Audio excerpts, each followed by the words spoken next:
হাঁটুতে জল জমে আছে। হাঁটুতে জল জমে থাকলে কি করবেন, কি করবেন না। আজকে আমরা এই হাঁটুতে জল জমা নিয়ে আলোচনা করতে পাশে পেয়েছি বিশিষ্ট রিউমাটোলজিস্ট ডক্টর সৌরভ প্রধানকে। নমস্কার, আমি ডক্টর সৌরভ প্রধান। আমি consultant rheumatologist, Asian institute of immunology এবং রিউমাটোলজি এই যে প্রতিষ্ঠান এর সঙ্গে আমি যুক্ত আছি। আজকের বিষয়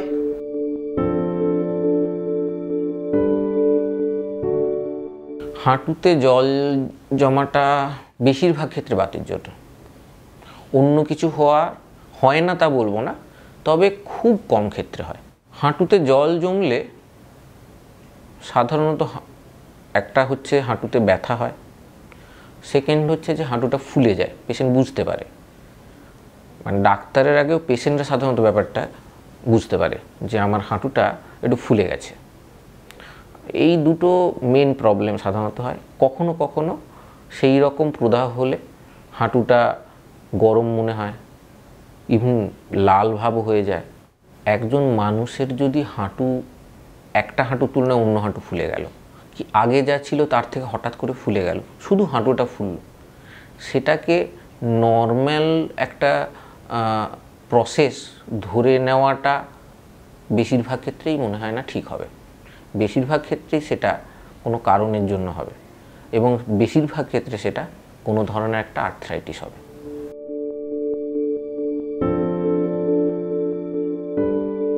হাঁটু যদি ফোলে এবং তার সঙ্গে ব্যথা হয় তাহলে তো সাধারণত মানুষ চিকিৎসার কাছে যায়, সেজন্য বলার দরকার নেই। তবে কিছু কিছু ক্ষেত্রে দেরি না করে যাওয়ার কথা বলবো রাদার। যেমন যেখানে মানুষ বুঝতেই পারছে যে এতটাই হাঁটুর প্রবলেম হচ্ছে যে আমি নর্মাল কাজকর্ম করতে পারছি না, তিনি চিকিৎসকের কাছে এমনি যাবেন, তাকে বলার দরকার নেই।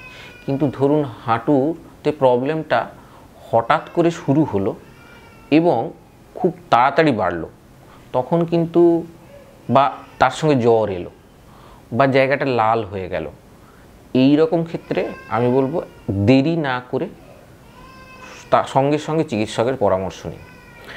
কারণ কিছু কিছু জায়গা আছে যেটাকে বলা যায় মেডিকেল এমার্জেন্সি। সেরকম একটা মেডিকেল এমার্জেন্সি হচ্ছে হাঁটুতে ইনফেকশান।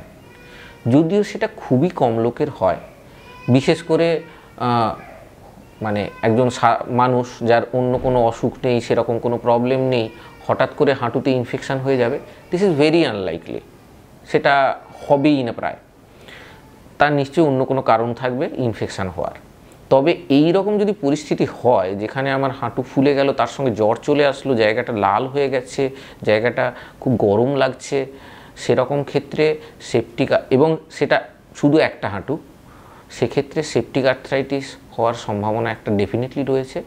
এবং এটা একটা medical emergency in the sense যে ওটাকে সঙ্গে সঙ্গে ট্রিটমেন্ট না করলে একটা পার্মানেন্ট ড্যামেজ খুব তাড়াতাড়ি হয়ে যেতে পারে। সেই জন্য সেক্ষেত্রে আমি বলবো যে একদমই দেরি করবেন না। আদারওয়াইজ আপনি একটু ওয়েট করে দেখতে পারেন, হালকা একটু ব্যথা হচ্ছে, হালকা ফোলা, হয়তো দুদিন বাদে সেরে গেল। কিন্তু যদি জিনিসটা পারসিস্ট করে, অনেক দিন, বেশ কিছুদিন চলছে, ব্যথা বাড়ছে, তাহলে তো আপনাকে ডাক্তার দেখাতে হবে।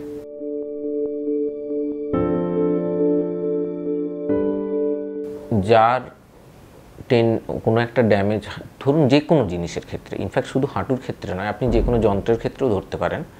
ধরুন একটা যন্ত্রের ক্ষেত্রে, যন্ত্রের অনেকগুলো পার্টস রয়েছে, হয়তো 10টা পার্টস রয়েছে, তার মধ্যে যদি কোনো একটা পার্টসে কোনো আঘাত লাগার জন্য কোনো হালকা ড্যামেজ হয়, তাহলে যন্ত্রটা যখন 10 বছর বাদে দেখবেন যে পার্টটা ড্যামেজ হয়েছে না, সেই পার্টটাই সবচেয়ে বেশি প্রবলেম ক্রিয়েট করেছে। কারণ যে একবার ড্যামেজ হয়েছে সেটা prone to getting damage in future also, সে বারবার ড্যামেজ হওয়ার তার প্রবণতা বেশি থাকে। তেমনিভাবে আপনার কোনো একটা জয়েন্টে যদি একটা আঘাত লাগে, তাহলে সেই আঘাতটা পরে ধীরে ধীরে বছরের পর বছর যখন ওই জয়েন্টটা আপনি রেগুলার ইউজ করছেন, তখন ওতে কিন্তু বয়সজনিত বাতের অন্য জয়েন্টের তুলনায় আগে হওয়ার সম্ভাবনা থাকে। একটা ক্রিস্টাল আর্থ্রাইটিস আছে যেটাকে বলে সিপিপিডি বা ক্যালসিয়াম পাইরোফসফেট ডিপোজিশন ডিজিজ। দেখা গেছে এই ক্রিস্টাল আর্থ্রাইটিসটাও যদি আগে কোনো জয়েন্টে ড্যামেজ থাকে সেখানে হওয়ার সম্ভাবনা বেশি থাকে। সুতরাং একদম বলবো না যে সম্ভাবনা থাকে না, থাকে, তবে সেটা ডিপেন্ড করছে কতটা ড্যামেজ হয়েছিল এবং তারপরে আপনার ফিজিওথেরাপি, আপনার লাইফস্টাইল, সেইগুলো কতটা জিনিসটা টেক কেয়ার করেছিল। কেউ যদি একটা জায়গায় ড্যামেজ হয়েছে তারপরে সেটাকে কিন্তু ভালোভাবে টেক কেয়ার করেছে, সবসময় সেটার উপরে নজর রেখেছে, সেটার উপরে বেশি প্রেশার দেয়নি, সে রেগুলার ব্যায়াম করেছে, তার ক্ষেত্রে অতটা প্রবলেম বোধহয় করবে না। কিন্তু একজন যদি সেই চোট পাওয়া হাঁটুটার ওপরেই অনেক রকমের কাজকর্ম করে গেছে, সেভাবে ব্যায়াম করেনি, সেভাবে ফিজিওথেরাপি করেনি, তার ক্ষেত্রে প্রবলেমটা বেশি হবে।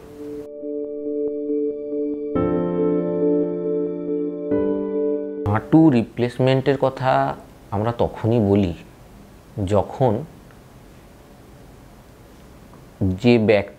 যে পেশেন্টের কথা ভাবা হচ্ছে তার যা কাজ, সেই কাজটা হাঁটু রিপ্লেসমেন্ট ছাড়া তিনি করতে পারছেন না। মানে তিনি যে কাজই করেন, যে অকুপেশানে আছেন, সেটা এমন কিছু সেই জায়গায় তিনি তার অকুপেশানটা ঠিকঠাক ডেলিভারি করতে পারছেন না, এবং যেখানে ওষুধ দিয়ে আমরা সেই জায়গায় তাকে নিয়ে যেতে পারছি না।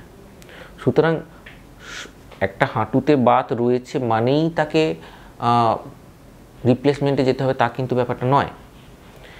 অপটিমাম মেডিকেল ম্যানেজমেন্ট মানে ওষুধপত্র দিয়ে, ফিজিওথেরাপি দিয়ে বেস্ট অ্যাভেলেবল যে জায়গায় আমাদের পৌঁছানো সম্ভব, সেই জায়গা পর্যন্ত পৌঁছানোর পরে যদি একজন মানুষের মনে হয় যে না, তার দৈনন্দিন জীবনযাপন, তার কাজকর্ম করার জন্য যতটা মোবিলিটি প্রয়োজন সেটা তিনি অ্যাচিভ করতে পেরেছেন, তাহলে হাঁটু বদলানোর দরকার নেই, হাঁটু প্রতিস্থাপনের দরকার নেই। কিন্তু যদি দেখা যায় যে ধরুন একজন রেগুলার জবে যেতে হয় তাকে, তার ক্ষেত্রে হাঁটু প্রতিস্থাপন করার প্রয়োজনীয়তাটা অনেক বেশি হয়ে যাবে। অন্যদিকে আরেকজন যিনি রিটায়ার করে হয়তো বাড়িতে জাস্ট এমনি নর্মাল কাজকর্ম করেন, তার ক্ষেত্রে কিন্তু ওই একই ডিগ্রির প্রবলেমে হাঁটু প্রতিস্থাপনের দরকার পড়বে না। সুতরাং এটা কার ক্ষেত্রে কোন পরিপ্রেক্ষিতে নেওয়া হচ্ছে ডিসিশনটা, সেটা খুব ভাইটাল হয়ে যায়।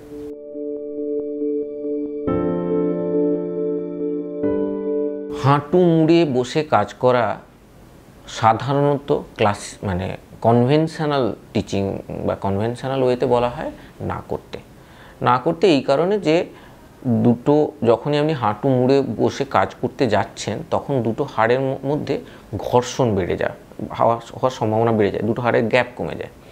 এবং বেশিরভাগ আর্থ্রাইটিসে বা অস্টিও আর্থ্রাইটিসে বিশেষ করে আসলে দুটো হাড়ের মধ্যে গ্যাপটা আর্থ্রাইটিসের জন্য কমে যায়। তার উপর আপনি হাঁটু মুড়ছেন, তখন আরও গ্যাপ কমে গেল, ফলে প্রবলেমটা বেশি ক্রিয়েট করে এবং সেক্ষেত্রে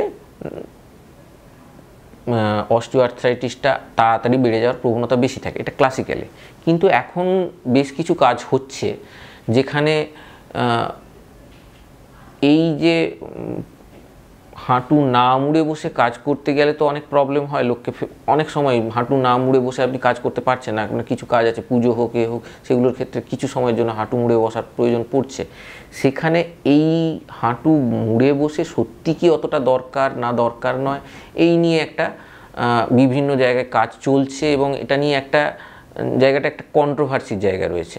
বাট স্টিল এখনো পর্যন্ত আমরা সাধারণত বলি যে হাঁটু না মুড়ে বসে কাজ করার চেষ্টা করবেন, যতদিন না সেরকম কোনো এভিডেন্স পাচ্ছি যেখানে বলা যায় যে না, আপনি এই করে হাঁটু মুড়ে বসে কাজ করতে পারেন, তাতে আপনার কিন্তু আর্থ্রাইটিসটা বাড়বে না। সেরকম এভিডেন্স এখনও পর্যন্ত কনফার্ম মানে স্ট্রং এভিডেন্স আমি যতদূর জানি পাওয়া যায়নি। সেই কারণে কনভেনশনালি আমরা বলি হাঁটু মুড়ে বসে কাজ করাটা যতটা সম্ভব অ্যাভয়েড করতে।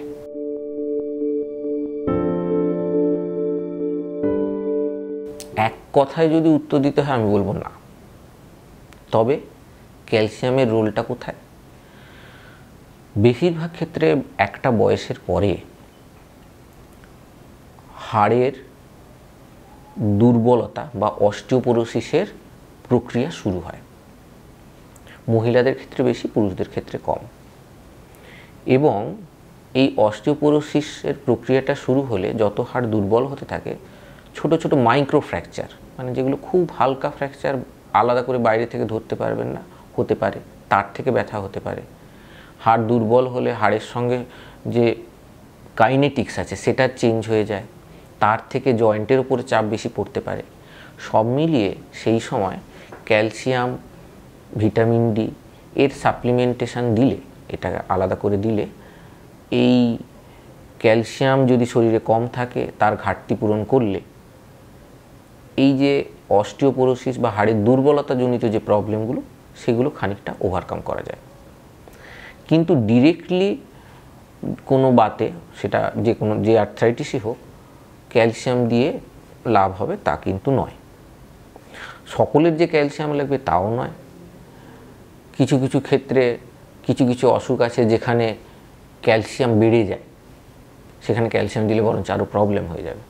সুতরাং সবার ক্ষেত্রে ক্যালসিয়াম লাগবে তা নয়, তবে বেশিরভাগ লোকের ক্ষেত্রে একটা বয়সের পরে ক্যালসিয়াম দিতে হয়। বিশেষ করে যখন আমাদের চারপাশে আমরা যা কিছু খাওয়ার নিচ্ছি বেশিরভাগই ভেজাল, সেখানে দুধ খাচ্ছেন, দুধে ক্যালসিয়াম থাকে, দুধ তো যদি ভেজাল দুধ খান তাতে আর ক্যালসিয়াম কোথায় পাবেন? সুতরাং আপনাকে বাইরে থেকে নিতে হচ্ছে। সো একটা বয়সের পরে বেশিরভাগ লোকের ক্ষেত্রে ক্যালসিয়াম ট্যাবলেট বা ভিটামিন ডি সাপ্লিমেন্টেশনের প্রয়োজন আছে।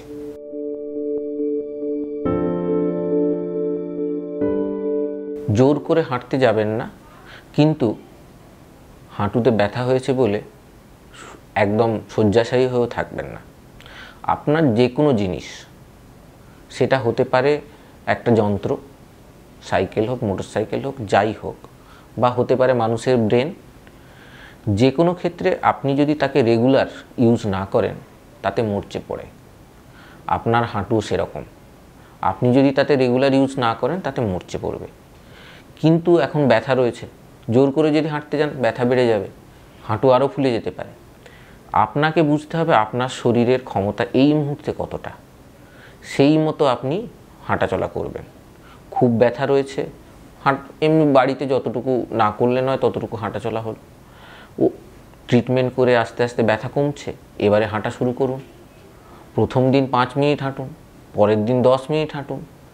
10 মিনিট হাঁটার পরে ব্যথা হলে 5 মিনিট বসে যান, তারপরে আবার 10 মিনিট হাঁটুন।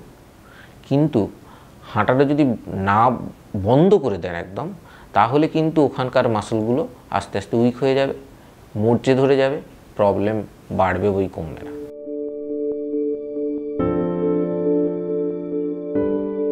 হাঁটুতে জল জমেছে, বাতের ব্যথায় কষ্ট যদি পাচ্ছেন, তার উপশম এক কথায় বলতে পারবো না। প্রথম কথা দেখতে হবে যে জলটা কেন জমেছে, বাতটা কেন হয়েছে, কোন ধরনের বাত, এটা কি অস্টিওআর্থ্রাইটিস বা বয়সজনিত বাত, নাকি অন্য কোনো বাত আছে। যেরকম বাত তার চিকিৎসা সেরকম।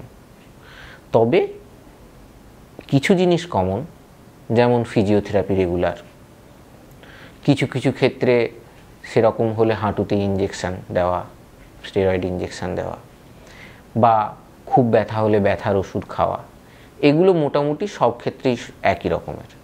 আদারওয়াইজ মেন যেটা, সেটা হচ্ছে যে হাঁটুতে জল কেন জমেছে, কোন ধরনের বাত হয়েছে, তার চিকিৎসা করুন। অসংখ্য ধন্যবাদ ডক্টর সৌরভ প্রধানকে আমাদের মূল্যবান সময় দেওয়ার জন্য। এই জাতীয় আরও পরামর্শ পেতে দেখতে থাকুন মেডিটিপস। ভিডিওটি ভালো লাগলে অবশ্যই একটি লাইক দিন এবং শেয়ার করুন এই ভিডিওটি, কারণ আপনার শেয়ার করা এই ভিডিওটি হয়তো আর একজনের উপকারে আসতে পারে। আর হ্যাঁ, যারা মেডিটিপস এই মেডিকেল রিলেটেড চ্যানেলটিকে এখনও সাবস্ক্রাইব করেননি, তারা তাড়াতাড়ি সাবস্ক্রাইব করে নিন আমাদের এই মেডিকেল রিলেটেড চ্যানেলটিকে, এবং পাশে থাকা বেল আইকনটিকে প্রেস করে দিয়ে অল বাটনটিকে ক্লিক করে দিন, যাতে নতুন ভিডিও আপলোড করলেই তার নোটিফিকেশান পেয়ে যান আপনারা।